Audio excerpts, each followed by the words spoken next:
జై సద్గురు బ్రహ్మరాజుకి జై. శ్రీ అచలానంద సంపూర్ణాంబ సమేత శ్రీ పరిపూర్ణానంద ఎర్రగుంట సుందర రామయార్య రాజయోగి సద్గురు బ్రహ్మరాజుకి జై. శ్రీ అభయానంద చిట్టేటి కోదండ రామయ్య తండ్రికి జై. శ్రీకృష్ణ దేశికేంద్రుల వారిచే విరచితంబైన క్షరాక్షరోపాధి ద్వైదోషరహిత పరమతత్వ కంద పద్యములు 137, 138. మాట సుమి నేనని నను మాట సుమి మాయయని మరి జీవ శివుల్ మాట సుమి బ్రహ్మని నను మాట సుమి మేను జగము మాటే సుమ్మి ప్రకటమగు బింబమందున ముకురము ముకురస్థ బింబములు లేవెపుడున్ ముకురంబు వలన బుట్టును ముకురస్థము దాని వలన ముకురము దోచున్. జై నిజ గురుభ్యో నమ. జై నిజ గురు అనుభవానందాయ నమ. భాగవత కృష్ణప్రభు దేశికేంద్రుల వారి 137వ కందపద్యాన్ని ముచ్చటించుకుంటూ ఉంటాం.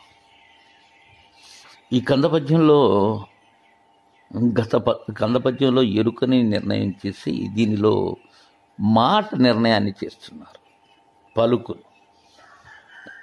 నాయనా శిష్య, మాట సుమి నేనని నను మాట సుమి మాయ ఎనినా మరి జీవ శివుల్ మాట సుమి బ్రహ్మని నను మాట సుమి మేను జగము మాటే సుమి.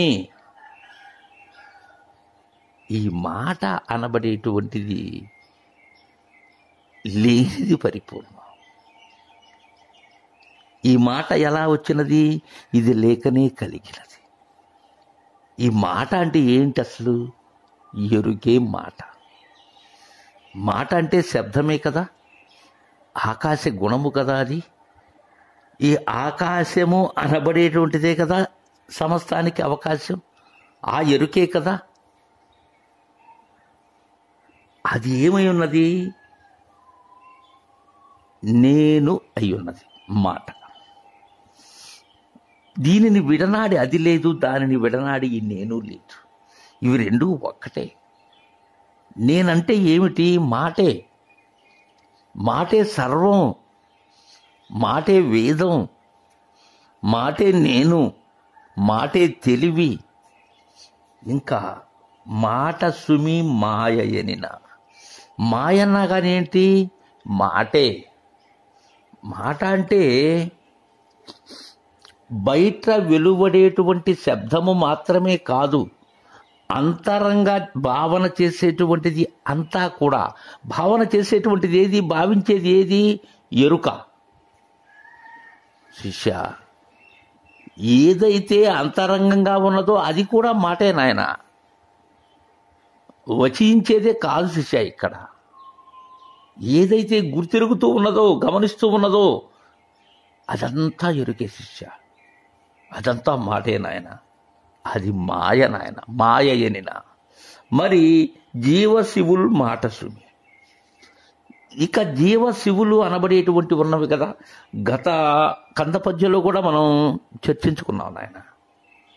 ఈ జీవుడు కానీ శివుడు కానీ కించిజ్ఞత్వాది గుణములతో ఉండబడేటువంటి జీవుడు ప్రతిబింబ చైతన్యం. అదేవిధంగా సర్వజ్ఞత్వాది గుణములతో ఉండబడేటువంటి శివుడు అధిష్టానం. ఇవి రెండు ఏమై ఉన్నవి? మాటే. అంటే ఏమని? ఎరుకే అని. అయితే బ్రహ్మనగా ఏమిటి? మాటే. ఎరుకే నాయన. బ్రహ్మనినా ఎరుకే. బ్రహ్మం అంటే ఏంటి అసలు? సర్వత్రా ఉండబడేటువంటిది. గతంలో చెప్పుకున్నాం, భ్రమే బ్రహ్మము అని. ఇంకేం కాదు నాయన. ఈ బ్రహ్మనినా కానీ మాటే. తదుపరి ఈ మేను జగము కూడా మాటే నాయన. మూలము లేని గుర్తిరిగే శరీరం నాయన మేను. మేనంటే శిష్య, ఇక్కడ ఒక విషయాన్ని గమనించుకోవాలి నాయన. నీవు ఈ కనబడేటువంటి ఈ మాంసమయ దేహం కాదు నాయన మేను అంటే, మూలము లేని గుర్తిరిగే శరీరం నాయన మేను. అది ఉండబడేటువంటి చోటును కూడా మనం గతంలో చూసాం నాయన. ఆ శరీరం ఎక్కడ ఉన్నది అని ఆ గుర్తు, దాని ద్వారా ఏర్పడినటువంటి జగము కూడా మాటే. దానిలో ఇది లేకనే కలిగింది. అయితే ఈ మాట ద్వారానే ఉన్నదానిని ఉన్న చూడాలి. చూసిన పిమ్మట ఇక మాటే లేదు. మాట ఎప్పుడైతే ఆగుతుందో, దేనిలో ఆగుతుంది మాట? ఉన్నదానిలో పలుకు లేదు శిష్య, అక్కడ లేదు నాయన ఎరుక అని తెలియజేసి తదుపరి 138వ కంద పద్యంలో ప్రతిబింబ నిర్ణయాన్ని మనకు అందజేస్తున్నారు గురుదేవులు. నాయన శిష్య, ప్రకటమగు బింబమందున ముకురస్థ బింబము లేవెప్పుడు. ముకురంబు వలన బుట్టును, ముకురస్థము దాని వలన ముకురము దోచున్. ఇక్కడ ప్రతిబింబ నిర్ణయాన్ని చక్కగా తెలియజేస్తున్నారు గురుదేవులు. ఎలా అంటే,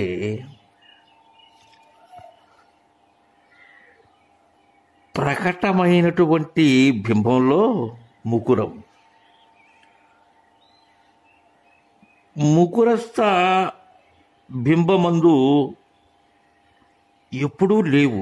ముకురంబు వలన ముకురస్థం పుడుతుంది, దాని వలననే ముకురం తోస్తుంది. ఎలా అంటే, ప్రత్యక్షంగా ప్రకటితముగా బింబమందు. ఇక్కడ బింబము అంటే ఏం కాదు శిష్య, పరిపూర్ణం నాయన బింబము అంటే. దానిలో ఈ ప్రతిబింబము కానీ, అది తోచేందుకు కారణమైనటువంటి అద్దము కానీ, ముకురం అంటే అద్దం నాయన, అద్దము కానీ, అద్దంలో తోచినటువంటి బింబము కానీ లేవు నాయన. దాంట్లో దేంట్లో లేవు? బింబములో లేవు, ఉన్న వస్తువులో లేవు శిష్య. ఇవి దానికి లేదు నాయన. ఇవి దానిలో లేకనే తోచినటువంటిదే నాయన ముకురం. ముకురు ఉన్నది కాబట్టే ముకురుస్థ బింబము ఏర్పడుతుంది. ఈ ముకురం అనబడేటువంటిదే నేను శిష్య. నేను ఉన్నాను కాబట్టే ముకురుస్థం అనబడేటువంటి జగత్తు తోస్తుంది నాయన. కానీ బింబములో లేవు శిష్య అవి. ఈ గుర్తు లేదు, గుర్తు ఎరిగేటువంటి గుర్తు వలనే ఉండేటువంటి జగత్తు లేదు శిష్య. ముకురంబు వలన బుట్టును ముకురస్థము, దాని వలన ముకురంబు తోచును. ఇంతకీ ఈ ముకురస్థమైనటువంటి జగత్తు దేని వల్ల పుడుతుంది? ప్రతిఫలించేటువంటి అర్థము ఉన్నది కావుననే పుడుతుంది. అంటే ప్రతిఫలించేది ఎవరు? నేను. నా వలననే ఉన్నది. దాని వల్లనే ముకురం తోస్తూ ఉన్న శిష్య. ఇది తోయకుండా ఉండాలంటే ఏం చేయాలి? అవగాహనకి వస్తున్నది కదా నాయన. బింబంలో ఆ ఉండబడేటువంటి ఉన్నదానిలో ఏమీ లేనటువంటి పరిపూర్ణములో ఈ ముకురము ముకురస్థ బింబము రెండు లేవు. అద్దము లేవు, అద్దంలో తోపింపబడేటువంటి ప్రతిబింబము లేదు శిష్య. ఈ అద్దం అనబడేటువంటిది ఏమిటి? నేను నాయన. నాచే తోపింపబడినటువంటిది ఏమిటి? జగత్తు. ఇవి రెండు లేవు. అయితే ఈ అద్దము వలన, అంటే నా వలనే పుడుతుంది ఏది? జగత్తు. దానివల్లనే ఇది తోస్తుంది నాయన. నేనుంటే జగత్తు ఉంటుంది, జగత్తు ఉన్నది అంటే నేనున్నట్టే నాయన. అయితే ఇది లేకుండా పోవాలంటే అద్దంలో ప్రతిబింబం ఎలా కనబడుతుంది? అద్దమునకు ఉన్న వెనక పూసినటువంటి ఆ రంగు ఏదైతే ఉన్నదో, ఆ కళాయి అంటారు, దానివల్ల ప్రతిబింబం కనిపిస్తుంది. కళాయి తీసివేస్తే ఇక లేదు నాయన, అది దర్వాజా తీసినట్లే. తద్విధానంగా దానిని తీసే నేర్పరైనటువంటి గురువు గారు ఉన్నట్లయితే ఇక అద్దము ఉన్నా దానిలో ప్రతిబింబం లేదు నాయన.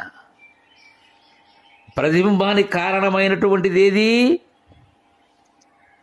ఆ తెరని తొలగించినట్లయితే ఇక ప్రతిబింబము దానిలో ప్రతిఫలించదు అని మనకు ప్రతిబింబ నిర్ణయాన్ని చక్కగా ఈ కందపద్యం ద్వారా తెలియజేశారు. జై గురుదేవా.